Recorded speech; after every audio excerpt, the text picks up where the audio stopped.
సంక్రాంతికి సందడి చేసిన హనుమాన్ చిత్రం ఎంతటి ఘన విజయం సాధించిందో ప్రత్యేకంగా చెప్పక్కర్లేదు. జంబిరెడ్డి వంటి విజయవంతమైన సినిమా తర్వాత కథానాయకుడు తేజ సజ్జా, దర్శకుడు ప్రశాంత్ వర్మ కాంబినేషన్ లో వచ్చిన రెండో చిత్రమే హనుమాన్. పాన్ ఇండియా స్థాయిలో ప్రభంజనం సృష్టించిన ఈ సినిమా తేజ, ప్రశాంత్కి ఎన్నలేని ఉత్సాహాన్ని ఇచ్చింది. ప్రస్తుతం ఈ ద్వయం యుఎస్ టూర్ తో బిజీగా ఉన్నారు.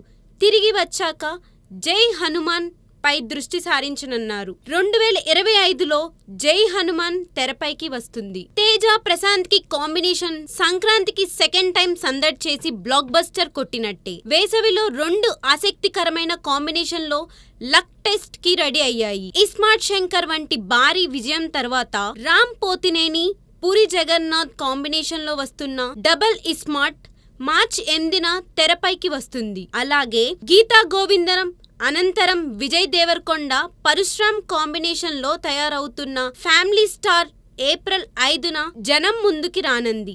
మరి హనుమాన్ తరహాలో డబల్ స్మార్ట్, ఫ్యామిలీ స్టార్ కూడా అయ్యే కాంబినేషన్స్ కి సెకండ్ టైం సెన్సేషన్ గా నిలుస్తాయేమో చూడాలి.